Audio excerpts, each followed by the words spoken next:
முன்னாள் சட்டமன்ற உறுப்பினரின் கார் கண்ணாடி உடைந்து காரில் இருந்து 1,20,000 ரூபாய் கொள்ளையடிக்கப்பட்டன. இதன் சிசிடிவி காட்சிகள் வெளியாகி பரபரப்பை ஏற்படுத்தியுள்ளன. வேலூர் மாவட்டம் காட்பாடி அடுத்த கீழ்வடுங்குட்டை பகுதியில் தனியார் திருமண மண்டபத்தின் முன்பு நிறுத்தி வைக்கப்பட்டிருந்த காரில் கண்ணாடி உடைத்து கொள்ளையடிக்கப்பட்ட சம்பவம் காட்பாடி பகுதியில் பரபரப்பை ஏற்படுத்தி உள்ளது.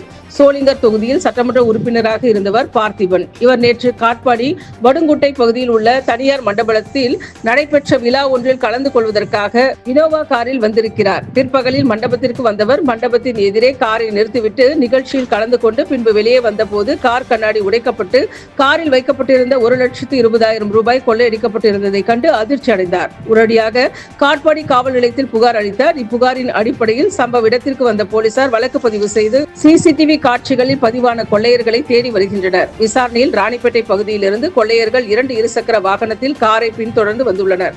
பார்த்திபன் மண்டபத்திற்கு எதிரே காரை நிறுத்திவிட்டு பார்த்திபன் உள்ளே சென்றவுடன் மர்ம நபர்கள் அவர்கள் கார் கண்ணாடியை உடைத்து உள்ளே இருந்த 1,20,000 ரூபாயை கொள்ளையடித்து சென்றது தெரியவந்துள்ளது. பின்பு இருசக்கர வாகனத்தில் கொள்ளையர்கள் தப்பிச் செல்கின்றனர். இதன் சிசிடிவி காட்சிகளில் பதிவான கொள்ளையர்களை போலீசார் தேடி வருகின்றனர். பட்ட பகலில் கார் கண்ணாடி உடைத்து பணம் கொள்ளையடிக்கப்பட்ட சம்பவம் காட்பாடி பகுதியில் பெரும் பரபரப்பையும் அதிர்ச்சியும் ஏற்படுத்தி உள்ளது.